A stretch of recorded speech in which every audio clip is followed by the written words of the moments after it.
सर्वव्यापी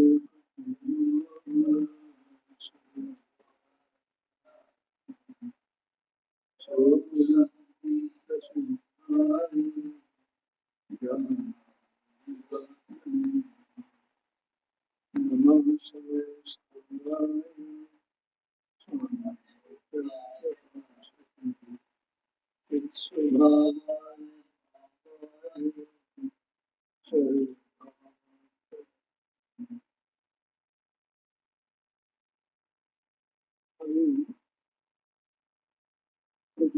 का व्याख्यान चल रहा है और भैंसी का दशनाम 23 से 23 नंबर का बोल है।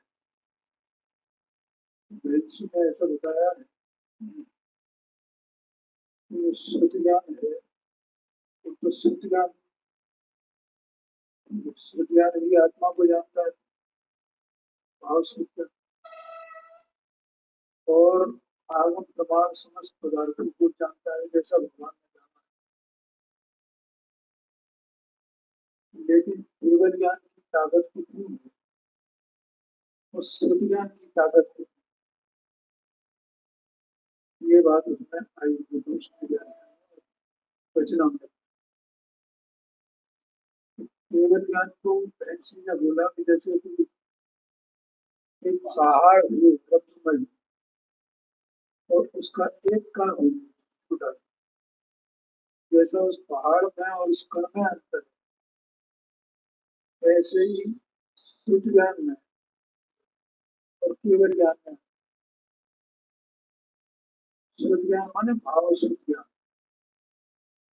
माने वो जो शुद्ध ज्ञानी होता है वो शुद्ध ज्ञानी भाव शुद्ध ज्ञान।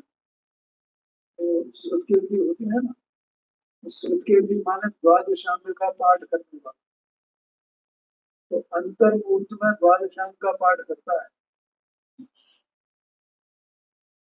मैंने उसको स्मरण करके उसका पाठ कर जाना। गुरुदेव जी ने बोला था कि हम भी पहले इतना इतना उसको जो हमें स्मरण में है उसका पाठ हम करते थे, कई चीजों का पाठ हमें कंठस्थ थे, तो श्लोक टाइप के या कविता में उनको हम करते थे।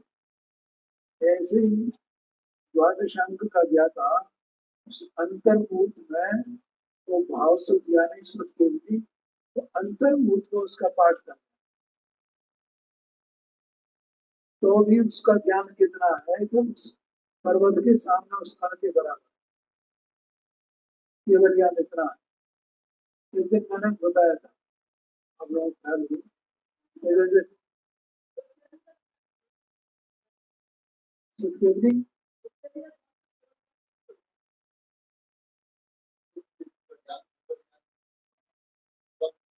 शक्ति का अंतर है। शुद्ध केवली माने क्या नहीं, अरे केवल केवल ज्ञान को शुद्ध केवली को शुद्ध केवली में केवल ज्ञान ही अलग है। केवली शुद्ध केवली ऐसा आता है ना, केवली शुद्ध केवली भंडन। हाँ, तो वो शुद्ध केवली अलग है और केवली अलग है। जैसे पंचम काल में 5 शुद्ध केवली हुए हैं भगवान महावीर स्वामी के कुछ समय बाद, और 3 केवली हुए हैं। एक तो हाँ धर्माचार्य, स्वामी और गौतम स्वामी, ये 3 केवली कहे जाते हैं पंचम काल के। और शुद्ध केवली 5 हुए थे उनके बाद। तो वे शुद्ध केवली एक केवली नहीं थे। हाँ हाँ, और जो सौधर्म होता है ना एक भवावतारी, वो सौधर्म इंद्रिय शुद्ध केवली होता है। हाँ जी, क्योंकि उसे 12 अंग का ज्ञान है, इसलिए वो शुद्ध केवली। उसमें एक शर्त है कि 12 अंग का ज्ञानी। भगवान तो केवल ज्ञान में तो 2 का लोग जानने में आता है, तो शुद्ध ज्ञान में थोड़ी क्या 2 का लोग जानने में आता है जैसे भगवान को जानने में।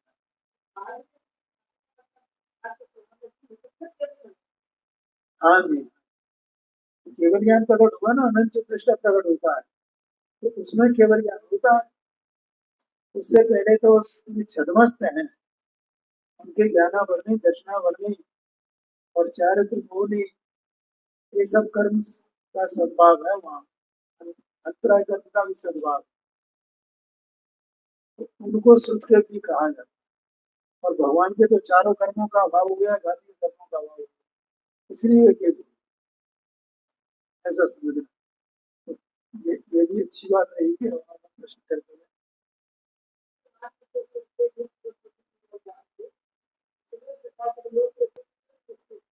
हाँ, तो वो 9वीं 10वीं नंबर की बात आ रही है। श्रुतदेव की मान निश्चय से श्रुतदेव की कौन है, व्यवहार से कौन है, इसकी बात की है। तो वो श्रुतकेवली मतलब क्या है, वो श्रुतकेवली तो एक ही होता है। हाँ, हाँ जी, श्रुतकेवली एक ही होता है। व्यवहार श्रुतकेवली और निश्चय श्रुतकेवली अलग अलग नहीं होते हैं, समझ में है ना। जैसे मोक्ष मार्ग है ना, तो व्यवहार मोक्ष मार्ग और निश्चय मोक्ष मार्ग अलग अलग होते हैं। एक ही जीव के आश्रय से होते हैं दोनों, व्यवहार मोक्ष मार्ग भी है, निश्चय मोक्ष मार्ग भी है। बिल्कुल ऐसे ही श्रुत केवली तो एक ही है। अब वो ही तो निश्चय श्रुत केवली है, और कोई भाव वो व्यवहार श्रुत केवली है। कैसे? जैसे निश्चय मोक्ष मार्ग वो जीव का परिणाम हुआ ना, और व्यवहार मोक्ष मार्ग वो भी जीव का ही परिणाम है ना। वो जीव का विकारी परिणाम है, तो ये निर्मल परिणाम है, इतना अंतर है।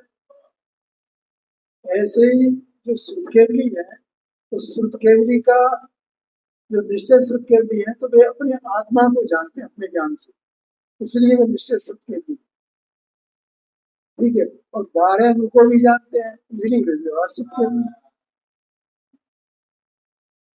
तो श्रुत केवली तो एक ही हुए, दो नहीं है श्रुत केवली। ये एक व्यवहार श्रुत केवली अलग होता हुए और निश्चय श्रुत केवली अलग होता हो, ऐसा नहीं है, ऐसा समझना। तो मैं ये कह रहा था कि एक दिन मैंने भी दृष्टांत दिया था, उसमें मुझे एक समुद्र है, तो अपने पास कितना ज्ञान है, केवल ज्ञान तो समुद्र के बराबर है। तो अपना ज्ञान इतना है कि उसमें उंगली डुबा दें, उंगली पे जितना जो आया पानी उतना अपना ज्ञान है। पानी जी ख्याल में आ गया ना। और ये जीव अपने ज्ञान का कितना बहुमान वो करता है, अपमान करता है, मैं बड़ा ज्ञानवान हूँ, मैं बड़ा ज्ञानवान। तू कहाँ का ज्ञानवान? अभी तो ज्ञान का ही ठिकाना नहीं है, ज्ञान के स्वरूप को नहीं जाना है, और अपने को ज्ञानवान माना। ज्ञान का स्वरूप क्या है ये पता नहीं है।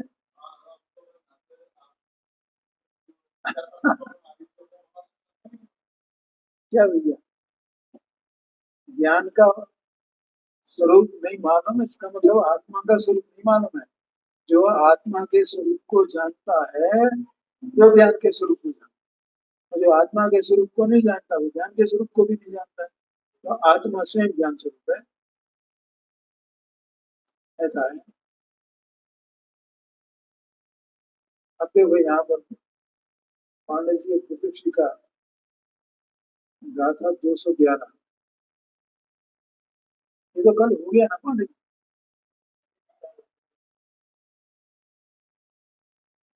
अच्छा, दूसरा वाला,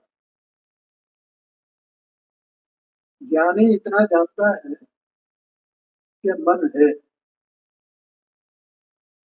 परंतु ज्ञानी ऐसा नहीं मानता कि मन के द्वारा मुझे ज्ञान होता है।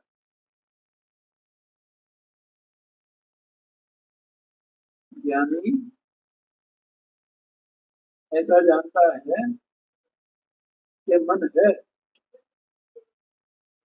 लेकिन मैं मन के द्वारा जानता हूँ, ऐसा नहीं। क्यों? क्योंकि मैं अपने से जानता हूँ तो मन के द्वारा जानता हूँ, मैं अपने से जानता हूँ या इंद्रियों से जानता हूँ,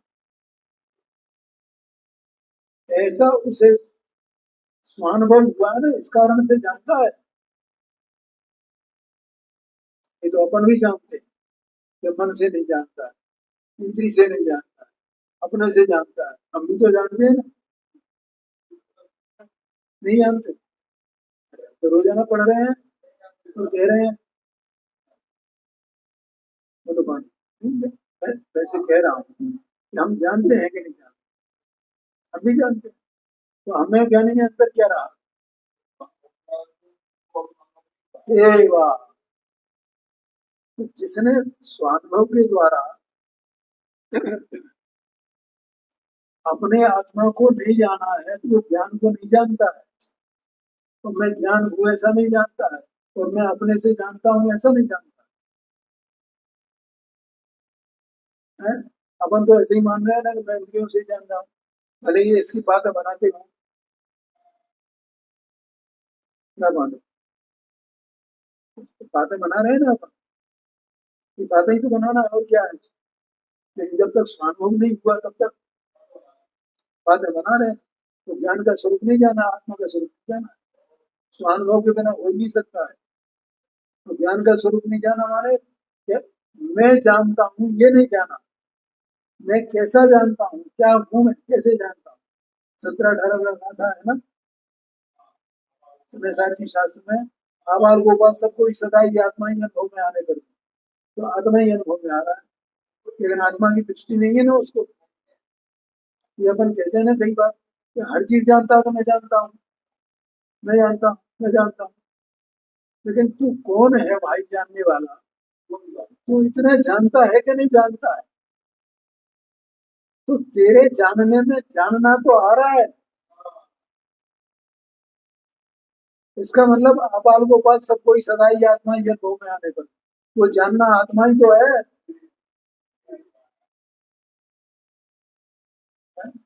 सूक्ष्म बात है। यहाँ तो ये बात सुन, ज्ञानी मन को जानता है कि मन है, लेकिन मैं मन से जानता हूँ ये नहीं मानता, ऐसा आ गया।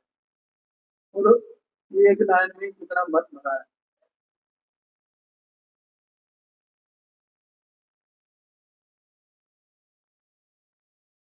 और क्या जानता है?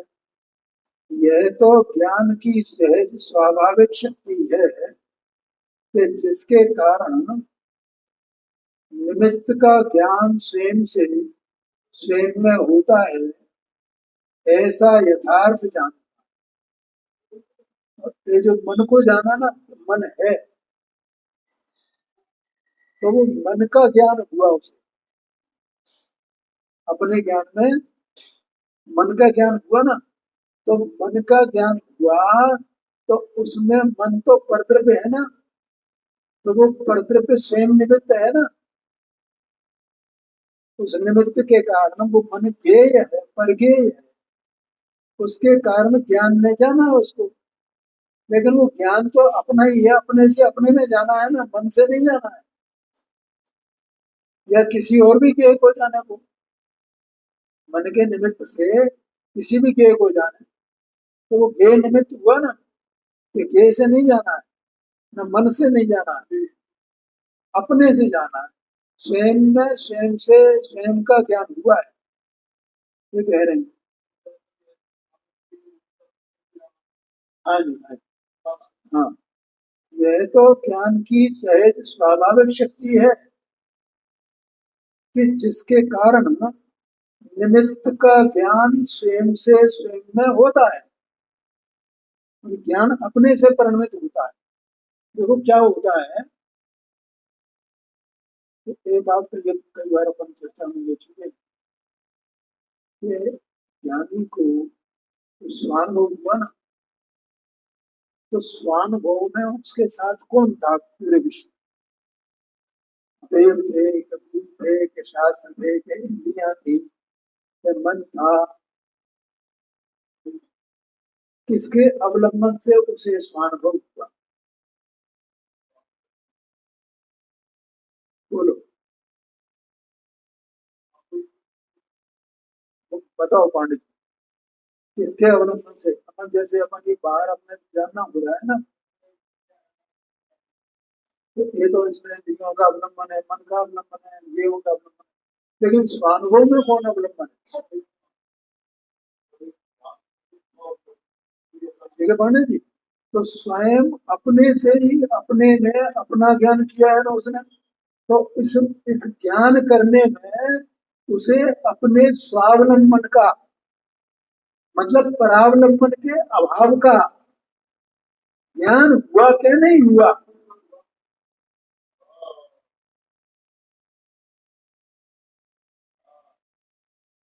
बोलो पांडे जी। अगर वो ज्ञान नहीं हुआ कि मैं निरालंब तत्व हूँ, भिन्न तत्व हूँ, अकेला हूँ, परिपूर्ण हूँ, सहज हूँ, मेरी सत्ता न्यारी है, ऐसा उसे अगर अनुभव नहीं हुआ है, निरालंब पने का अनुभव नहीं हुआ है, तो उसे अनुभव नहीं हुआ है भैया। तो फिर वो अपन जैसे बातें बनाने वाला ही है। ये स्वानुभव का अंतर आता है। तब वो ये जानता है कि मैं अभी नहीं, हमेशा ही, चाहे स्व को जानू चाहे पर को जानू, निरालंब पने से अपने से ही जानता हूं, पर से नहीं जानता। पर नहीं है, ये बात नहीं है।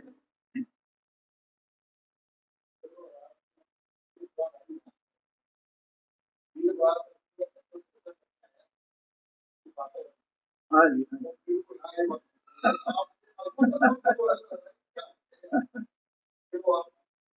ये भी बात। हाँ जी, हाँ, ये भी बात। बोलो पांडे जी, इसका नाम स्वानुभव है कि अपना पूरा द्रव्य निरालंब है। अरे ये मैं देह के आधार से नहीं, मेरा ज्ञान इंद्रियों के आधार से नहीं, कर्मों के आधार से नहीं, कर्म के शोषण से नहीं, कर्म के क्षय से नहीं है, देयों से नहीं, मैं पूरा स्वतंत्र पदार्थ हूँ। अभी कल परसों हम कहीं पढ़ रहे थे ये बात। दूसरी बात उसमें उन्होंने धर्मदास शुक्ल उन्होंने लिखा है कि छह द्रव्य है, छह द्रव्य से सातवां द्रव्य है मैं सातवां द्रव्य। ऐसा गुरुदेव जी ने कहा है उसका उदाहरण देकर कि धर्मदास जी शुक्ल ने कि कोई उनका किताब का नाम बताया था, उसमें लिखा है उन्होंने कि मैं तो सातवां द्रव्य, छह द्रव्य में मैं नहीं आता, ऐसा लिखा। इसका मतलब मैं इस पूरे लोकालोक से न्यारा अभी कब, जब देह में हूँ तब, जब इंद्रियों के साथ में हूँ तब, जब देहों के बीच में खड़ा हूँ कर्मों के साथ में हूँ तब, तब मैं सातवां द्रव्य। तो सातवें द्रव्य का अर्थ ही ये है कि मैं निरालंब अकेला द्रव्य हूँ, पूरे विश्व से मेरा कोई लेना देना नहीं है, ऐसी वस्तु हूँ मैं। तभी ये जीव जानता है कि मैं स्वयं से स्वयं में स्वयं को ही जानता हूँ, और ये पर को भी जो जान रहा हूँ, पर को जैसे जान रहा हूँ, मैं मन से नहीं जानता, मन नहीं है ये बात नहीं है, ऐसा कहते हैं। आया समझ में? हाँ, क्या करें? हाँ, मन माने क्या? द्रव्य मन होता है ना, जैसे ये द्रव्येंद्रियां हैं, ऐसे द्रव्य मन भी होता है भैया। मैं वो पंडित साहब ने लिखा है मोक्षमा प्रकाशन में उसको, अष्टदल कमल आकार का, तो उसका मनोवरणा का बना हुआ होता है। तो मनोवरणा सूक्ष्म होती है, जैसे भाषा वरणा अपने को ज्ञान का चार इंद्रियों से वो विषय निबंधती है ना, अकेले कर्ण इंद्री का विषय बनती है, वो भी देखने में तो आती नहीं कहीं, सूंघने में आती नहीं कहीं, चखने में आती नहीं कहीं, यद्यपि वे पुद्गल के परमाणु है, और उस पुद्गल के परमाणु में उनका परिणमन है भाषा वर्णा, उसमें चारों ही गुण विद्यमान है पुद्गल होने से, लेकिन वो बाकी के चार इंद्रियों से वो जानने में नहीं आती उसकी पर्याय भाषा वर्णा की पर्याय। आया कि नहीं आया। तो ऐसे जैसे ये नहीं जानने में आती, वो क्यों बोल रहा था? हाँ, मन के बल। तो मनोवरणा भी वो इतनी सूक्ष्म है कि वो अपने को पहले जानने में नहीं आती, वो सुनने में भी नहीं आती है। और जैसे सारी सारी परिवार है ना, सब लोकालोक में ठसाठस भरी है पानी। लेकिन वो जैसे भाषा की भाषा वर्मा है, तो भाषा वर्मा से भाषा की रचना होती जा रही है ना अपने आप। ऐसे ही मनोवर्मा से मन की रचना हो जाती है। जो संगीत जीव होते हैं, संगीत पंचेंद्रिय, तो उनके मन की रचना हो जाती है और मन बन जाता है। ये बात है। और जैसे द्रव्येंद्रियां निमित्त है उसमें, इंद्रिय ज्ञान में, उसी प्रकार से ये मन भी भाव मन में, हाँ, मतलब वो निमित्त होता है। भाव मन माने विचार करना। हाँ हाँ जी, हाँ, विचार करना। जो काम इंद्रियों के द्वारा नहीं होता है, वो भाव मन के द्वारा होता है। भाव इंद्रिय के द्वारा नहीं होता है, वो भाव मन के द्वारा होता है। भाव मन में वो मन निमित्त है, और भावेंद्रिय में द्रव्येंद्रिय निमित्त है, ऐसा समझना। लेकिन वो मन है, लेकिन वो ज्ञान कैसे जान रहा है? वो ज्ञान ही जानता है। ये बात कि मैं निरालंब तो नहीं जानता, निमित्त सब है यथायु, ऐसा आशय।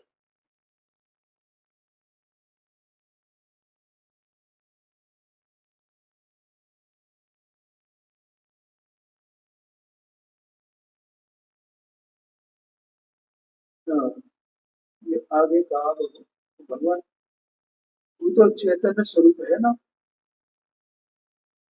तेरी शक्ति की सामर्थ्य तो राग कर्म दो कर्म को केवल जानने की है, लेकिन इनको करने की नहीं है।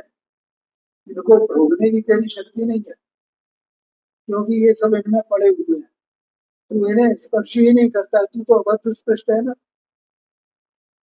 तो तू उसको कैसे स्पर्श करे? वे तुझे स्पर्श नहीं करते हैं, क्योंकि वे सबके सब अपने अपने स्वरूपस्थ हैं। अपने अपने स्वरूपस्थ माने, तो कोई अपने अपने द्रव्य पर्याय में निमग्न है बस, उसमें ही अभेद पड़े हुए हैं सारे द्रव्य, जितने परद्रव्य हैं। और आत्मा अपने में है, अपने द्रव्य पर्यायों का पिंड है ना आत्मा।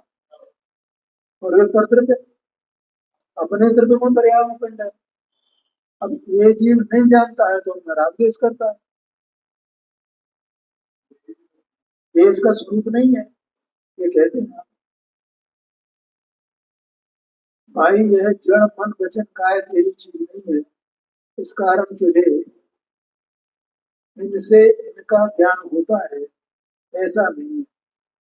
इनके कारण से तुझे ज्ञान होता हुए, मन वचन के कारण से, इंद्रियों के कारण से, ऐसा नहीं है। ये बात है। ठीक है भाई।